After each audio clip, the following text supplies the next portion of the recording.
Ah, sa pangalan po ng dakilang Panginoong Jesucristo, isang napagpag ng hapon sa bawat isa. Dito po tayo sa patuloy na gawain kung saan meron tayong mga nakatatlang sitas o aralin na ating binabasa at binibigyan ng buhay. Ngayon, dapat tayo dito sa isang sitas. Sabi po sa Ebanghelyo ni Apostol Juan, sa Kapitulo 15, versikulo 17 hanggang 27. Sabi po ganito, ang mga bagay na ito ay iniuutos ko sa inyo upang kayo'y mga ibigan sa isa't isa. Ang sinasabi kong mga ibigan ay galing sa good word na pag-ibig, love. Paano po natin i-apply ang pag-iibigan sa isa't isa? Pag sinabi sa isa't isa, hindi lang yung isa ang nagpapakita ng pag-ibig, dapat both kaparihas. Isa't isa nga eh. Yung isa umiibig sa isa, yung isa umiibig sa isa. May gantihan. Nag-iibigan sa isa't isa. Ibig sabihin, parehas ang tinginan nila sa kanilang sarili na may pagpapahalaga. Nagmamahalan. Kung kayo'y kinapupuutan ng sanlibutan, ay inyong talastas na ako muna ang kinapuutan bago kayo. Ngayon, paano natin sasabihin na tayo'y kinapupuutan ng sanlibutan? Palagay natin, araw ng linggo, araw ng pagsamba, meron tayong lakad para pumunta sa simbahan at magsamba. Pagkatapos, kukutyain yung gagawin natin na pagsamba, sila yung tinatawag ng sanlibutan. Yung tumututol sa kalooban ng Diyos. Kung nangyari sa atin na tayo ay nilibang, na tayo ay kinapuutan ng sanlibutan, alalahanin natin, hindi tayo ang nauna. Bago mangyari sa atin, una na muna kay Kristo. Kinapuutan siya ng sanlibutan. Kaya hindi natin pwedeng sabihin na tayo ay aping-api na, tayo ay inaabuso na dahil bago pa nangyari sa atin, una nang ginawa kay Kristo. Bakit ano sabi niya dito? Kung kayo'y taga-sanlibutan, ay iibigin ng sanlibutan ang kanyang sarili. Ngunit, sapagkat kayo'y hindi taga-sanlibutan, kundi kayo'y hinirap ko sa sanlibutan, kaya napupuot sa inyo ang sanlibutan. Kaya po tininan, ang nanang kay Kristo, ito yung mga tao na pinili niya sa sanlibutan. Imagine ngayong araw na ito, araw ng linggo. Ilan lang tayo nandito. Yung nasa paligid. Iba naman ang ginagawa. Ibig sabihin, yung mga pinili lang, yung mga pinagkalooban na buksan ng pag-isip para magsakripisyo sa oras na ito, magsimba. Kaya po, pasalamat tayo. Sabi nga, kayo ang asin ng sanlibutan. Nawa yung mga taong narito, hindi lang tayo ang palaging narito, kundi sa pagpalit natin, makahikayat pa tayo ng iba na magkalasa rin sa paningin ng Diyos yung mga taong hindi man lamang nakatikim ng pagsimba tapos nahikayat natin, nadala natin dito. Papahanap tayo kung nakagawa tayo na makapagpanumbalik ng isang tao makasalanan sa Diyos. Kaya, kung titingnan po natin dito, ang sa sanlibutan, sabi nga, hindi kayo, sapagkat kayo hindi taga-sanlibutan. Para saan ba tayo? Totoo, nabubuhay tayo dito sa ibabaw ng sanlibutan at meron din tayong pangangailangan makasanlibutan. Pero, mas higit natin, pinag-uukulan ng pansin, yung mga maka-spiritual na bagay at hindi yung mga makasanlibutan. Nasasakripisyo yung mga makasanlibutan bagay. Alalahanin ninyo ang salitang sa aking sinabi. Ang alipin ay hindi dakila kaysa kanyang Panginoon. Kung ako'y kanilang pinag-usig, kayo man ay dapat nag-usigin din. Kung tinupad nila ang aking salita, ang inyuman ay tuto pa rin din. Ngayon, ito po ang koneksyon ng Panginoon at ng alipin. Tayo na sumusunod sa kalooban ng ating dakilang Panginoon. Ibilang natin ang ating sarili na kasama tayo sa alipin.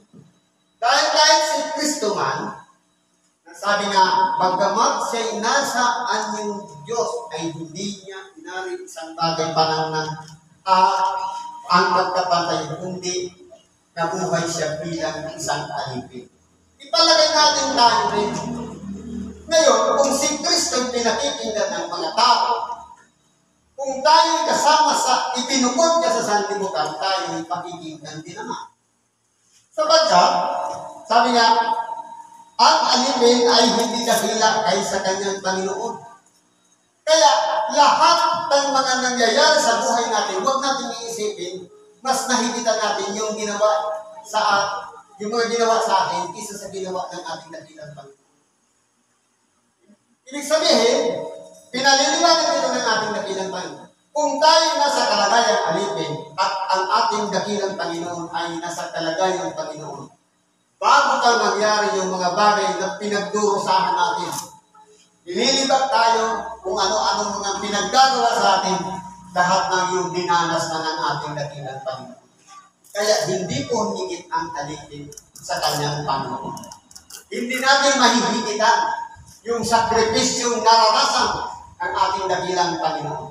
Kaya kung ano man po ang nangyayari sa buhay natin, lahat ng yan pinagdaanan yan ng ating dakilang Panginoon. Yan po ang ibig sabihin ng ang alipin ay hindi higit sa kanyang Panginoon.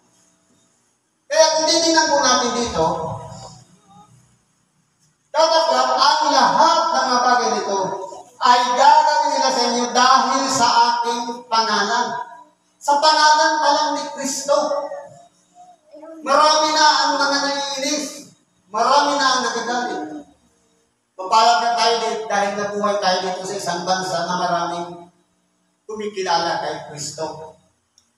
Pero doon sa New York at sa ibang bansa, at mahirap ang maging preacher doon. Ang daming nakapalibot ng mga atheist o yung mga walang pananampalataya sa Diyos. Yung sinasabing itong pangyayari sa buong sanglibutan ay isang big bang na parang sumambulat lang na isang bagay at pagkatapos ito na ang mga nangyayari. Nag-evolve daw ang tao. Nagkakaroon ng mga evolusyon ng lahat ng mga nangyayari sa sanglibutan na sinasabi, tayong mga tao ay galing sa unggoy. Bakit meron pa rin mga unggoy ngayon? Kasi kung nag-evolve yan, dapat wala ng unggoy. Kasi nabago na, naging tao na lahat. Pero dahil nga, sa isang bagay na sinasabi, ang tao ay galing sa unggoy. Kung wala ng unggoy, mas paniniwalaan pa natin na nag-evolve na. Meron pa rin unggoy, ibig sabihin, hindi talaga nag-evolve. Kundi meron talagang makapangyarihang Diyos na lumikha ng lahat ng mga bagay. Na iba ang kalagayan ng tao at iba naman ang kalagayan ng unggoy. Kung ang unggoy hindi nakapagsasalita, ang tao nakapagsasalita. Magkahawig lang sa figure dahil ang unggoy kaya niyang tumayo, kaya niyang kumamot, at kaya niyang maglakad. Pero yung iba, tatalon sila kung maglakad. Kaya hindi po dapat paniwalaan yung mga sinusundan ng mga tao nandun sa ibang bansa. Pero mapalad ang lalakas ng loob ng mga preacher na kaya nilang pangatwiranan at panindigan na ikakilala ng lubusan si Kristo. Bagamat isang preacher, minsan 10 yung atheist, pero nakikipagtipinsahan sila. Alang-alang lamang sa pagpapahayag ng tinatawag na salita ng Diyos. Ano ba sabi nito? Kung hindi sana ako naparito at nagsalita sa kanila, ay hindi sila nagkaroon ng kasalanan. Katapwat ngayon, wala na silang madadahilan sa kanilang mga kasalanan. Totoo po. Siguro, kung ang naging kalagayan ng mga taong doon sa pinalakihan ng ating dakilang Panginoon, kung hindi sana isinilang ng ating dakilang Panginoon, ibig sabihin, mas mapapalad yung mga taong hindi inabot ang buhay ng ating dakilang Panginoon. Dahil hindi nila narinig ang mga ibanghilyo o salita ng Diyos na ipinangangaral ng ating dakilang Panginoon. Ma-absento pa sila. Unlike doon sa mga tao na inabutan ng ating dakilang Panginoon na narinig mismo ng kanilang mga tainga ang lahat ng sinabi ng ating dakilang Panginoon. At lalo na tayo na nasa huling henerasyon na ang lahat ng sinabi ng ating dakilang Panginoon nakadokumento sa banal na kasulatan at ngayon binabasa at pinaliliwanag. Ngayon, pwede kasama tayo dito sa sinasabi, wala tayong maidadahilan kung sabihin natin sa araw ng paghukom na hindi ko narinig ang Ebanghelyo yan. Dahil siguro, kung lahat tayo ay may kopya ng banal na kasulatan, hindi po natin pwedeng sabihin, hindi ko nabasa yan, hindi ko narinig yan. Dahil sabi nga sa banal na kasulatan, hindi ko na igana isusulat ang aking mga kautusan sa mga tapyas na bato, kundi ilalagay ko na sa kanilang mga pag-iisip at sa kanilang mga puso. Yan po ang sinasabi ng ating dakilang Panginoon. Kaya titingnan po natin, tayo po sa pagbabalik ng ating dakilang Panginoon, hahatulan hindi sa pamantayan ng tao kung paano hinahatulan. Na kailangan mo pa ng abogado para idipinsa ka, ipagtanggol ka, kundi kung ano yung tinanggap natin, narinig natin na aral o salita ng Diyos, hindi natin pwedeng sabihin, hindi ko siya narinig. Hindi ko siya nabasa. Hindi ko siya napakinggan. Dahil dito na po yan nakasulat sa ating mga puso. At kasama ng ating budhi, may tatakpan ng Espiritu Santo. Kaya hindi po natin pwedeng sabihin, hindi ko alam yan. Sabi dito, ang napupuot sa akin ay napupuot din naman sa aking Ama. Kaya titignan ko, yung lahat ng hindi kunikilala sa ating dakilang Panginoon, hindi po kasi nagtatapos yan, di ba sinabi ko yung atheist? Hanggang ngayon, meron pa rin hindi nagre-respeto sa ating dakilang Panginoon. Hindi kinikilala si Kristo. Kaya lahat ng mga nagnapupuot sa ating dakilang Panginoon, mas parehas lang naman na kung napuot ka sa Panginoon, napupuot ka rin sa Ama. Kasi wala silang pinag-iba. Dahil yung kalagayan ng ating dakilang Panginoon, ang tawag din sa kanyang sarili, anak ng tao. Pero yung nananahan sa kanyang kalooban, nandoon yung isang Espiritu mula sa Diyos, na walang iba yung anak ng Diyos na nagkalukluk yan, kung nananahan sa buhay ng ating dakilang Panginoon. Kaya siya nagpapahayag ng salita ng Diyos, sapagkat ang Ama rin ang nagsabi sa kanya ng lahat ng kanyang mga sasabihin. Ginamit lang yung kalagayan ng ating dakilang Panginoon upang sa ganon, ang Ebanghelyo ay makarating sa lahat ng mga tao hanggang sa nagpapatuloy, hanggang sa huling, sa katapusan ng sanlibutan. Nagpapatuloy hanggang sa ikalawang buhay ang salita ng Diyos. Dahil ang salita ng Diyos ay tinatawag na walang hanggan. Papunta po tayo doon sa buhay na walang hanggan. Ang pinapractice natin dito, everlasting. Ang salita ng Diyos, everlasting din. Ang buhay natin, bagamat ang tao ay may limitasyon, mamamatay, pero meron kang karugtong. Everlasting life. Ibig sabihin, pinapractice tayo sa pangmatagalan, panghabang buhay.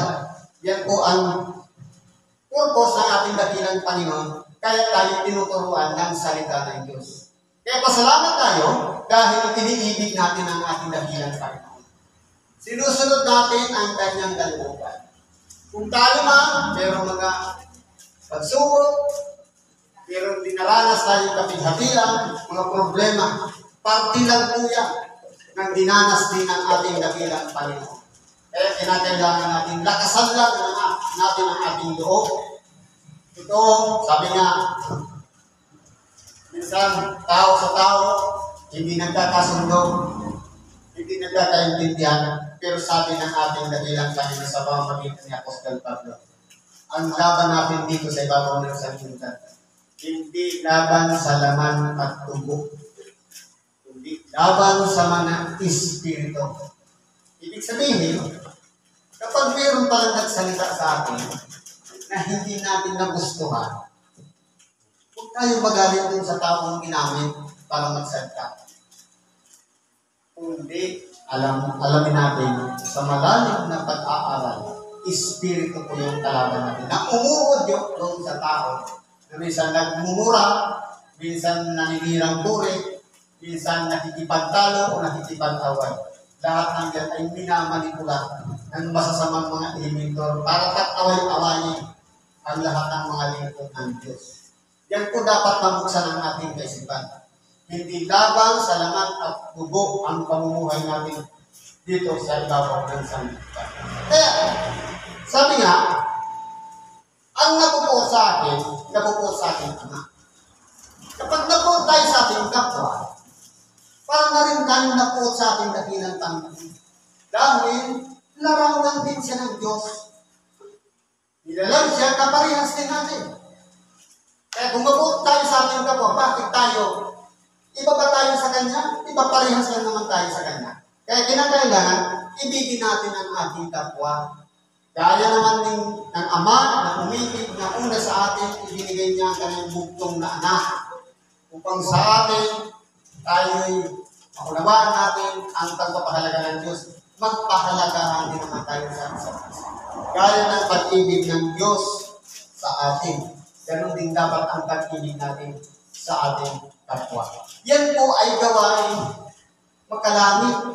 Kasi kung makasanlibutan, ang gagawin lang natin, love yourself, iibigin lang natin ang ating sarili, wala akong pakialam sa iba. Pero sa utos ng Diyos, love others, o love your enemies. Ibigin mo ang iyong kapwa. Ibigin mo ang iyong kaaway. Yan ang utos ng Diyos. Kaya, kung sabi nga, kung ang iyong kaaway nagutom, pakanin mo. Kung siya'y makuhaw, bayunin mo. Sapagkat sa paggawa ko ng mga gayon, ay mga baga ng apoy ang ibinubulkon mo sa kanya. Nasa paghatol din yun doon sa mga tao na gumagawa sa atin ng kasamaan. Kung ako magsanay, hindi gumawa sa gitna nila ng mga gawang hindi ginawa ng sino mang iba, ay hindi sana sila nagkaroon ng kasalanan.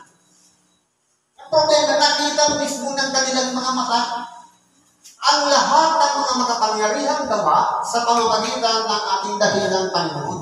Kaya hindi nila maikakailan na hindi sila nagkasala. Nakilala nila ang kasalanan dahil sa mga himalang ginawa ng ating dakilang Panginoon. Datapwat, ngayon ay kanilang nakakita at kinapuputan nila ako at ang aking Ama. Sa totoo lang po, nung nabubuhay pa ang ating dakilang Panginoon, naging tikip na sa kanyang puso ang pagdurusa sapagkat tunay na naramdaman niya na kinapuutan siya ng sanlibutan. Bakit po? Ipinangaral niya ang kaharian ng Diyos. Nagpagaling siya ng may karamdaman. Nakarinig ang mga bingi, ang mga bulag na nakita, ang mga pilay na kalakad, pero nasaan sila? Doon ang ating dakilang Panginoon, hinahanap sila. Ano ang pinagsisigawan nila? Ipapo siya sa isang salita na dapat sana, kung mayroong mga taong nakakaalala sa ginawa ng ating dakilang Panginoon, dapat nandun sa likod nila. Sa likod ng ating dakilang Panginoon, nakasuporta sa Kanya. Pero nasaan sila? Kahit ang kanyang mga alagad ay nagkahiwa-hiwalay.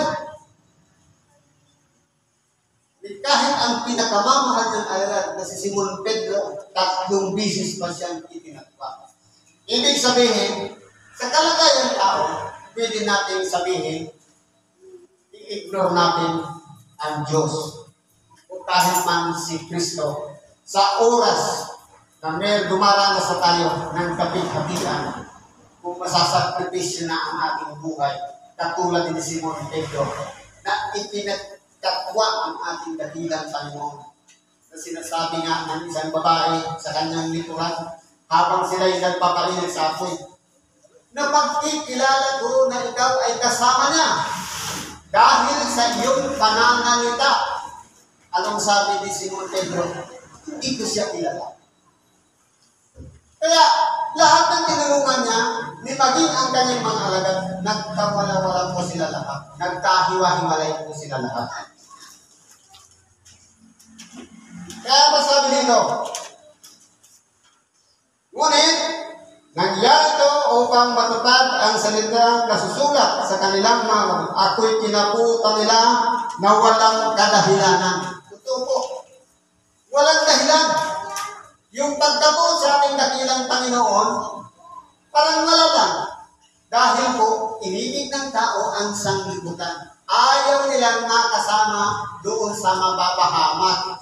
Tanging ang dakilang Panginoon lang ang nag-iisang nananalangin sa kanyang Ama dahil dumating na ang kanyang kapanahonan. Siya lang pinakailangan ang magdusa alang-alang sa lahat. Naramdaman yun ang ating dakilang Panginoon. Ngayon, sabi nito, datapwat parito ng mga aliw na ating susuguin bagay ang espiritu ng katotohanan na nagbubuhat sama ang siyang magpapatutuo sa atin. Kaya po, matapos ang aming dakilang Panginoon magsakripisyo at mamatay doon sa krus ng Kalbaryo, meron siyang ipinakita ang mag-aaliw. Sa makatawid, ang Espiritu Santo na siyang magiging kaagapay natin, tumutulong sa atin, sa oras ng ating mga kahinaan, sa oras ng ating mga kabalisahan, mga problema. Kapag tayo po'y sumusunod sa kalooban ng ating dakilang Panginoon, alalahanin natin, merong Espiritu Santo nakatakda sa bawat isa sa atin para tayo tulungan. Isurrender lang natin ang ating sarili.